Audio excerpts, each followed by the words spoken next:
AP deputy CM Pawan Kalyan Tollywood cine నిర్మాతలు కలిశారు. నిర్మాతలు అశ్విని దత్, ఎస్ రాధాకృష్ణ, ఎర్నేని నవీన్, రవిశంకర్, డివివి దానయ్య, భోగవల్లి ప్రసాద్, విశ్వప్రసాద్, నాగవంశీలతో పాటు తెలుగు ఫిలిం ఛాంబర్ అధ్యక్షుడు దిల్ రాజు, కార్యదర్శి దామోదర్ ప్రసాద్ తదితరులు విజయవాడ క్యాంప్ ఆఫీస్లో డిప్యూటీ సీఎం పవన్ కళ్యాణ్ కలిశారు.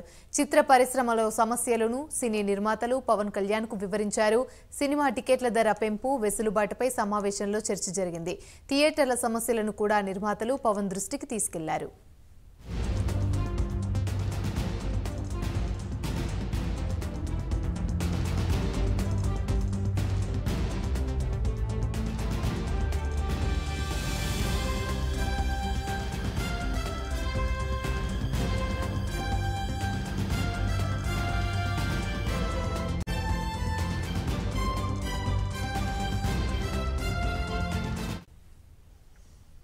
రైట్, ఇక AP deputy CM Pawan Kalyan Tollywood cine నిర్మాతలు కలిశారు. ఇదే అంశానికి సంబంధించి మరిన్ని వివరాలు మా ప్రతినిధి రాజేష్ లైవ్ ద్వారా మరిన్ని వివరాలు అందిస్తారు. రాజేష్, చెప్పండి, పవన్ కళ్యాణ్ అయితే టాలీవుడ్ సినీ నిర్మాతలు కలిశారు. ఈ భేటీలో ఏ ఏ అంశాలపై ప్రధానంగా పవన్ కళ్యాణ్ కు విన్నవించుకున్నారు? ఉప ముఖ్యమంత్రి పవన్ కళ్యాణ్ తో సినీ పెద్దలు కొద్దిసేపటి క్రితమే భేటీ అయ్యారు. ప్రధానంగా కూటమి ప్రభుత్వం వచ్చిన తర్వాత సినిమా ఇండస్ట్రీ మీద కూడా పవన్ కళ్యాణ్ ప్రత్యేక దృష్టి పెట్టిన నేపథ్యంలో సినీ పెద్దలు అయితే ఇవాళ ఉదయం ప్రత్యేక విమానంలో కూడా గన్నవరం చేరుకున్నారు. గన్నవరం నుంచి కూడా కొద్దిసేపటి క్రితమే క్యాంప్ ఆఫీస్ కూడా చేరుకోవడం జరిగింది. పూర్తిగా అటు పవన్ కళ్యాణ్ కూడా క్యాబినెట్ మీటింగ్ అనంతరం సచివ క్యాంప్ ఆఫీస్ కు రావడం జరిగింది. ప్రస్తుతానికైతే ఈ భేటీ అనేది కొనసాగుతుందని చెప్పుకోవచ్చు.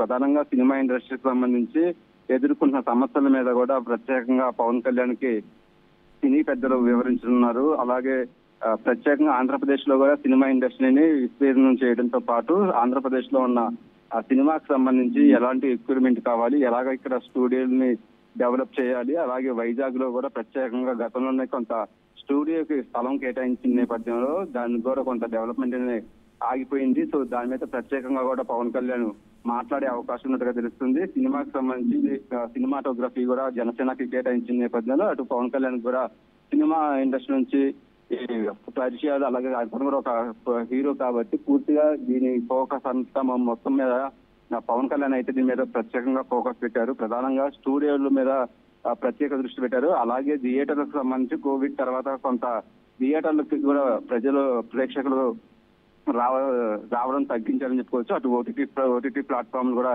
ఎక్కువగా కూడా అందులోని సినిమాలు రిలీజ్ అవుతున్న నేపథ్యంలో భారీ బడ్జెట్ మూవీలకు సంబంధించి ప్రత్యేక రాయితీలు ఇచ్చి మళ్ళీ ప్రేక్షకులను థియేటర్కి తీసుకొచ్చే విధంగా కూడా ఒక కార్యాచరణ అయితే రూపొందించే అవకాశం ఉన్నట్టు తెలుస్తుంది. మల్టీప్లెక్స్ థియేటర్స్ ను కూడా ప్రత్యేకంగా కొంత టెక్నాలజీతో ఇంప్లిమెంట్ డెవలప్ చేసే విధంగా కూడా సినీ పెద్దలు అయితే కోరనున్నారు. ప్రధానంగా ప్రభుత్వం నుంచి పూర్తిగా సినిమా ఇండస్ట్రీకి సంబంధించిన అంశాలను ఎదుర్కొన్న సమస్యల మీద పవన్ కళ్యాణ్ కి ప్రత్యేకంగా సినీ పెద్దలు మాట్లాడుతున్నారు. ఆంధ్రప్రదేశ్ లో కూడా సినిమా ఇండస్ట్రీని ఇంప్లిమెంట్ చేసే విధంగా కూడా ఇవాళ కార్యాచరణ, ఇవాళ మీటింగ్ అనేది జరగబోతుందని చెప్పుకోవచ్చు. ఇప్పటికే ఇండస్ట్రీకి సంబంధించి పూర్తిగా హైదరాబాద్ కే పరిమితమైన నేపథ్యంలో వైజాగ్, అరకు, లంబసింగి లాంటి కొన్ని మంచి లొకేషన్స్ కూడా ఆంధ్రప్రదేశ్ లో ఉన్న నేపథ్యంలో ఇక్కడ షూటింగ్స్ ని ఎక్కువ జరిగేలాగా తెలుగు సినిమాలు అటు హైదరాబాద్ తో పాటు ప్రత్యేక విడిపోయిన తర్వాత ఆంధ్రప్రదేశ్ లో కూడా ఎక్కువ సినిమా షూటింగ్లు ఇక్కడ జరిగే విధంగా కూడా దానికి సంబంధించి ప్రత్యేక రాయితీలు, ప్రభుత్వం తరఫున కావాల్సిన పర్మిషన్లు కూడా ఒకేసారి అన్నిటికి సంబంధించిన పర్మిషన్లు వచ్చే విధంగా కూడా పవన్ కళ్యాణ్ సినీ పెద్దల మధ్య వాళ్ళ చర్చ జరగనుంది. అంతేకాకుండా రాయితీలతో పాటు పూర్తిగా ఇండస్ట్రీకి సంబంధించి పెద్ద సినిమాలు కావచ్చు, చిన్న సినిమాలకు సంబంధించిన బడ్జెట్ విషయాలు, ఆ బడ్జెట్ ఆధారంగా సినిమా రిలీజ్ సంబంధించి థియేటర్ల కేటాయింపు కావచ్చు, అలాగే ప్రత్యేకంగా భారీ బడ్జెట్ తో తీసిన సినిమాలకి ప్రభుత్వం తరఫున వచ్చే రాయితీలను పెంచే విధంగా కూడా చర్చ జరుగుతూ ఉందని చెప్పుకోవచ్చు. పూర్తిగా ఈ 5 ఏళ్లలో సినిమా ఇండస్ట్రీని కేవలం హైదరాబాద్ కే కాకుండా ఆంధ్రప్రదేశ్ లో కూడా ప్రత్యేకంగా సినిమా ఇండస్ట్రీని విస్తరించే విధంగా కూడా ఈ సమావేశం జరుగుతుందని చెప్పుకోవచ్చు. పవన్ కళ్యాణ్ డిప్యూటీ సీఎం పవన్ కళ్యాణ్ తో ఇప్పటికే అల్లు అరవింద్, అశ్విని దత్, ఎంఎస్ రత్నం, ఎస్ రాధాకృష్ణ, దిల్ రాజు, డివిఎన్ ప్రసాద్, దానయ్య, సుప్రియ, బన్నీవాసు, నవీన్ ముఖ్యమైన సినిమా సంబంధించిన పెద్దలు కూడా భేటీ అయ్యారు. ప్రస్తుతానికైతే దాదాపు అరగంట నుంచి ఈ భేటీ కొనసాగుతుందని చెప్పుకోవచ్చు. Yamini. Right, thank you Rajesh.